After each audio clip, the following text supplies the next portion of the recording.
Bueno, ¿cómo andan? Mi nombre es Rosario Torello, residente de segundo año articulado de clínica médica. Me tocó hacer una clase sobre enfermedad inflamatoria intestinal. Intenté hacerlo lo más práctico y dinámico posible, teniendo en cuenta todas las cosas más importantes que nos van a servir a nosotros. Así que espero que sirva. Empezamos.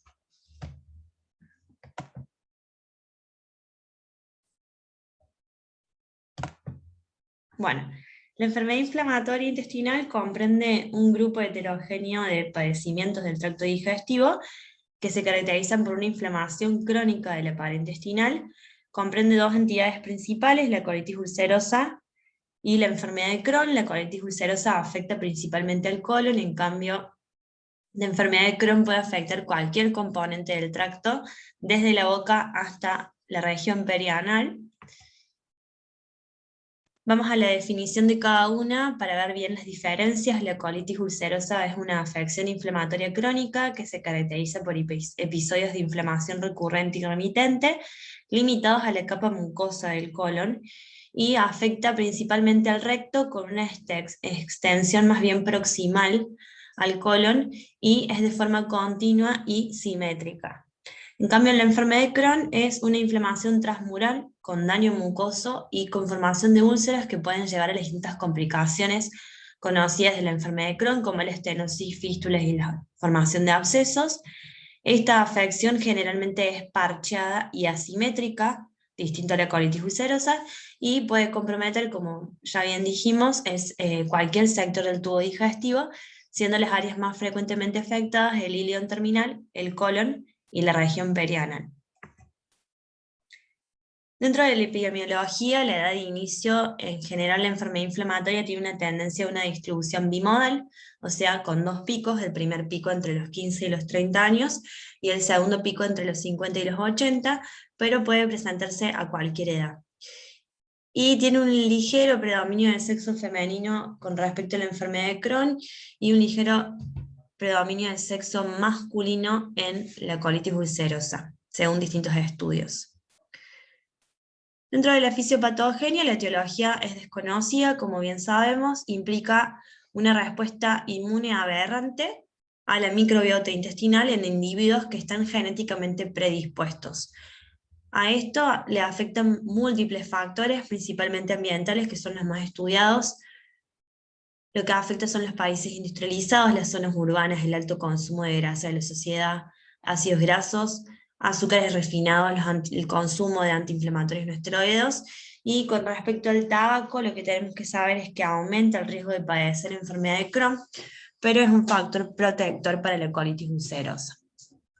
También tienen un rol importante los factores inmunológicos y los factores genéticos del paciente.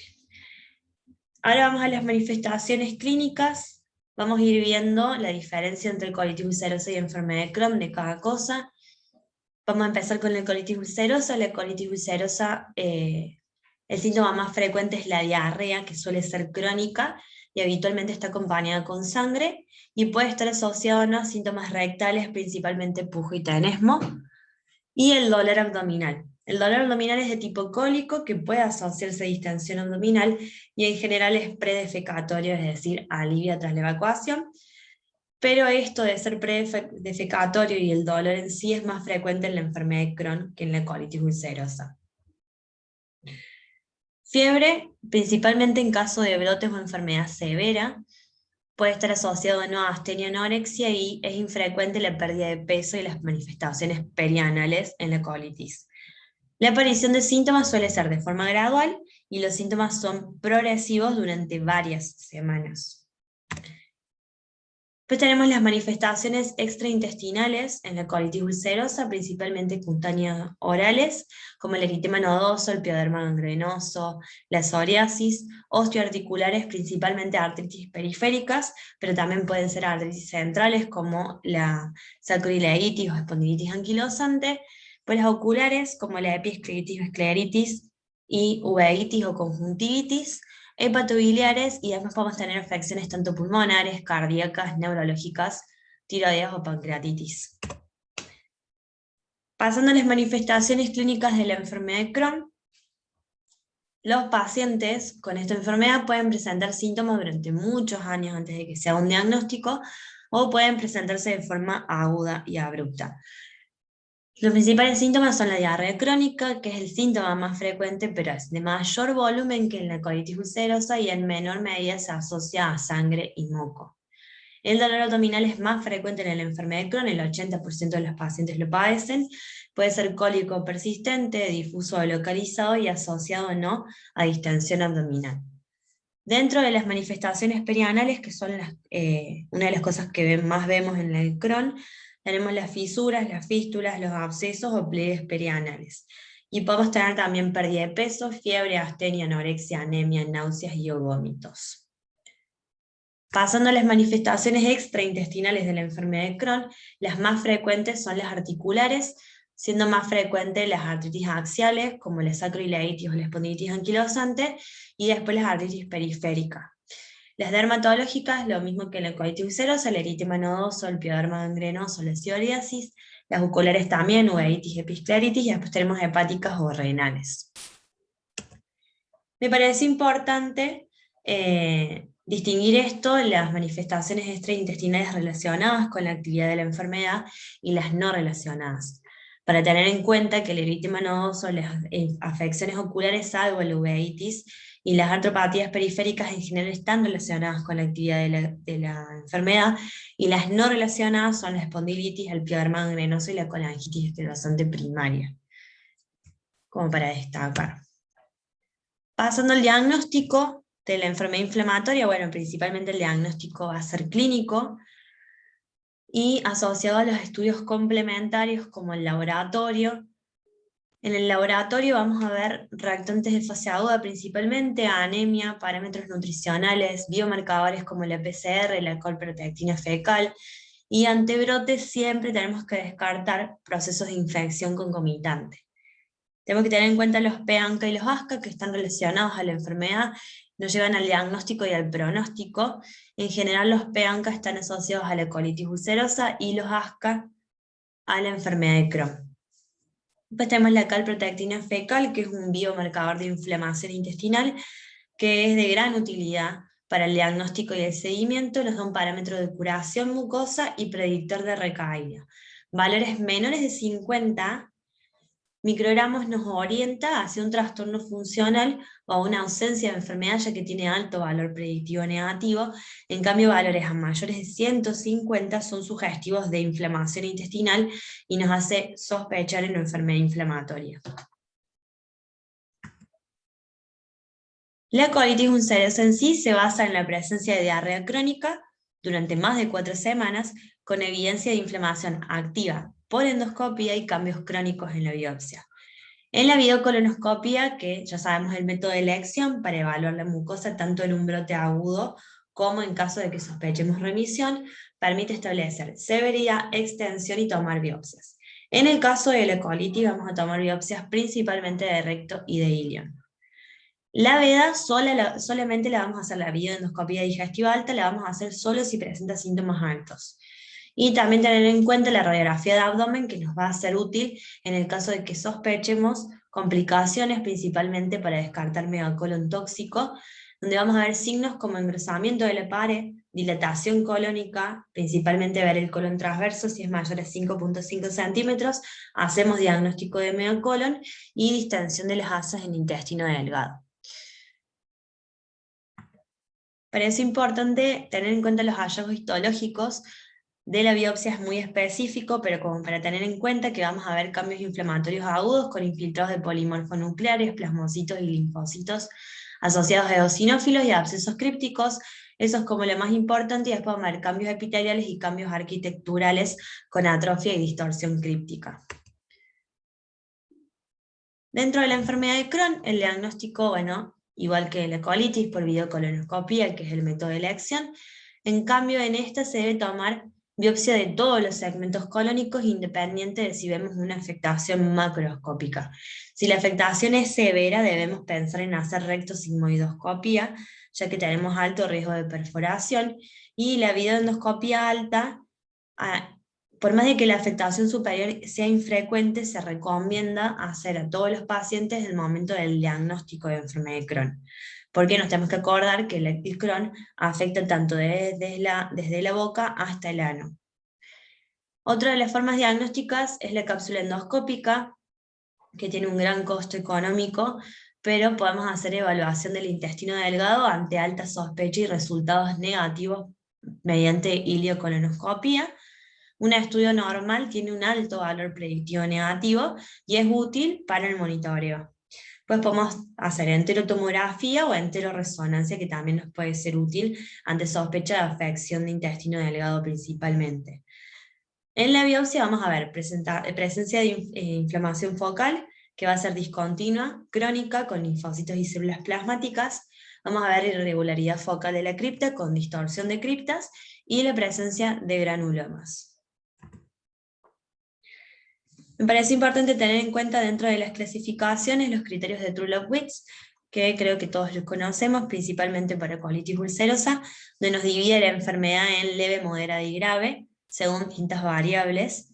Las variables son las deposiciones al día, la cantidad de deposiciones al día, la presencia de sangre o no en estas deposiciones, la frecuencia cardíaca, si el paciente está taquicárdico o no, la temperatura axilar, si el paciente está afebril o febril, la hemoglobina, mientras menor hemoglobina, peor pronóstico, y la presencia de reactantes de fase aguda elevados como la PCR. Mientras mayor elevación, peor pronóstico. Ante esto cuando tenemos menos de 6 puntos, estamos ante una enfermedad inactiva, un brote leve es de 7 a 10 puntos, un brote moderado es de 11 a 14 puntos, y un brote severo es de 15 a 18 puntos. Es como el criterio más comúnmente usado, digamos. Los predictores de mal pronóstico que tenemos que tener en cuenta es el inicio en edad joven, principalmente menores de 40 años, brotes repetidos que requieren hospitalizaciones frecuentes y uso de corticoides de forma frecuente, el compromiso perianal, principalmente del Crohn, la afectación del tracto gastrointestinal superior, que no es tan frecuente, el compromiso extenso de la enfermedad y un fenotipo penetrante y estenosante. Si estamos ante uno o más de estos que tienen un riesgo elevado de presentar enfermedad severa y discapacitante, lo que requiere un tratamiento intensivo de forma temprana. Bueno, vamos a pasar a hablar de las complicaciones, vamos a nombrarlas todas, y más o menos voy a hacer un breve resumen de la clínica y un poco de tratamiento como para saber. Una de las principales complicaciones de la colitis ulcerosa es el megacolon tóxico. El megacolon tóxico es una dilatación no obstructiva, total o segmentaria del colon, donde vemos, como ya bien dijimos, una dilatación mayor a 5.5 centímetros del colon transverso en una radiografía que tiene que ser en decúbito dorsal. Esto sucede en aproximadamente el 5% de los pacientes con colitis aguda grave y cursa con dolor, distensión abdominal asociado a fiebre, taquicardia, deshidratación y disminución de los ruidos hidroaéreos a la auscultación del abdomen.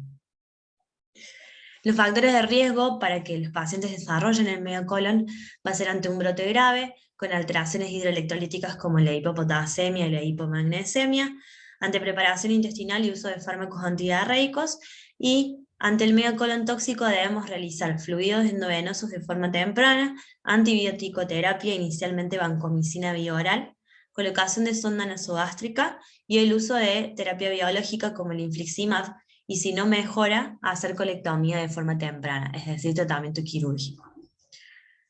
Una complicación de la colitis o del megacolon tóxico puede ser la perforación, que es la complicación más grave de una colitis aguda grave, tiene una mortalidad de hasta un 50%. Luego tenemos otras complicaciones como el riesgo de tumores. Los factores de riesgo para desarrollar tumores va a ser ante una enfermedad extensa o de larga duración, asociados a colangitis esclerosante primaria, y que el paciente tenga antecedentes heredofamiliares de cáncer. Siempre debemos hacer cribado por medio de colonoscopia. Luego tenemos la reservoritis, que en realidad es una complicación de un postquirúrgico, es el proceso inflamatorio similar al de la enfermedad original que sucede en el reservorio postquirúrgico, que es bastante frecuente. Y luego tenemos las complicaciones más frecuentes de la enfermedad de Crohn, que son las fístulas. Las fístulas son comunicaciones entre una zona del intestino que está inflamada y otro órgano o otra parte del intestino. Pueden ser enteroentéricas, que son las más frecuentes, enterovesicales, enterovaginales y enteroprostáticas. Después tenemos las enterocutáneas y las enfermedades perianal con presencia de fisuras, abscesos y o fístulas enterocutáneas en la zona perianal, que son muy frecuentes también. Vamos a hablar un poco de tratamiento de forma general. Antes de empezar a hablar de tratamiento hay cosas para tener en cuenta. Siempre tenemos que pensar que la elección del tratamiento debe ser de forma individualizada para cada paciente y se establece en función de múltiples factores, principalmente el grado de severidad, el grado de extensión, el comportamiento de la enfermedad, las complicaciones asociadas a la enfermedad y la respuesta a tratamientos previos en los distintos brotes y las manifestaciones extraintestinales que puede tener asociado el paciente. Y debemos tener en cuenta los objetivos del tratamiento, que son varios. Vamos a querer conseguir la remisión clínica, la curación mucosa, que sería la remisión endoscópica, la remisión histológica, que lo vemos por la biopsia, la reducción de la necesidad de corticoides a largo plazo, la reducción del riesgo del cáncer de colon y mejorar la calidad de vida y disminuir la discapacidad en el paciente. ¿Sí? Estudios previos al inicio de la terapia inmunosupresora, que vamos a hablar ahora. Siempre a todo paciente que tenemos diagnóstico de enfermedad inflamatoria, que vamos a iniciar el tratamiento médico, tenemos que hacer screening para TBC, principalmente por medio de la PPD, test serológicos, hacer un chequeo general de virus, principalmente coproparasitológico, BRL, Chagas, toxoplasmosis, completar el calendario de vacunación y en el caso de las mujeres, el screening de cáncer de cuello. Pasamos al tratamiento médico. En el tratamiento médico tenemos varios pilares que se usan en distintos momentos de la enfermedad. Vamos a hablar de cada uno. Los aminosalicilatos son fármacos antiinflamatorios que actúan a nivel del colon y se utilizan tanto en caso de brotes o mantenimientos. Y poseen una acción protectora frente al cáncer de colon. Tienen mayor potencia por vía tópica, por eso se utilizan principalmente por medio de supositorios, en caso de proctitis, espuma o enemas, pero también vía oral, obviamente. Los corticoides se dan solo en caso de brotes y no se dan como mantenimiento. También pueden utilizarse los de acción tópica o los de acción sistémica como la prednisona, que en general la dosis inicial es 1 miligramo kilo día. Los inmunosupresores, tenemos varios que podemos utilizar: la ciclosporina, el metotrexato o las tiopurinas como la acetoprina. La cicloporina es útil por vía endovenosa, principalmente en caso de brotes corticoresistentes, no se utilizan como mantenimiento, ¿sí? No se utilizan como mantenimiento por las reacciones, y el metotrexato puede ser por vía subcutánea o intramuscular.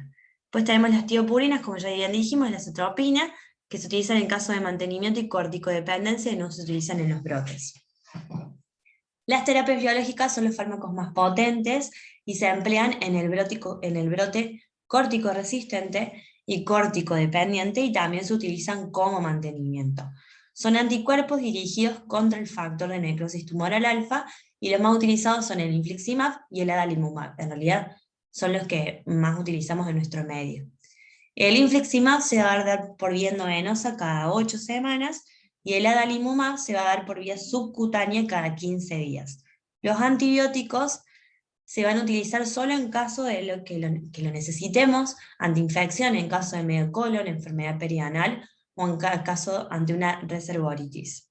No se utilizan siempre.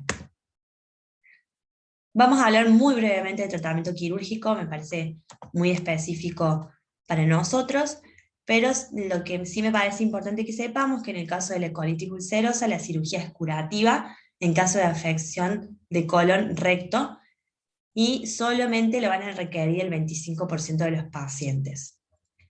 Siempre son distintas las técnicas en el caso de la colitis.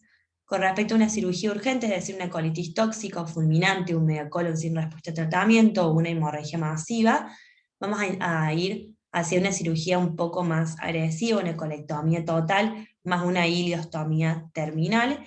Y en el caso de ser una cirugía electiva o programada, porque es un paciente que tiene resistencia o refractariedad al tratamiento médico, o tiene muchas complicaciones derivadas del tratamiento médico o manifestaciones extraintestinales refractarias, o el hallazgo de una neoplasia, vamos a ir a una cirugía un poco más conservadora, que es una panproctocolectomía restauradora con la formación de este reservorio en J, que es ileal.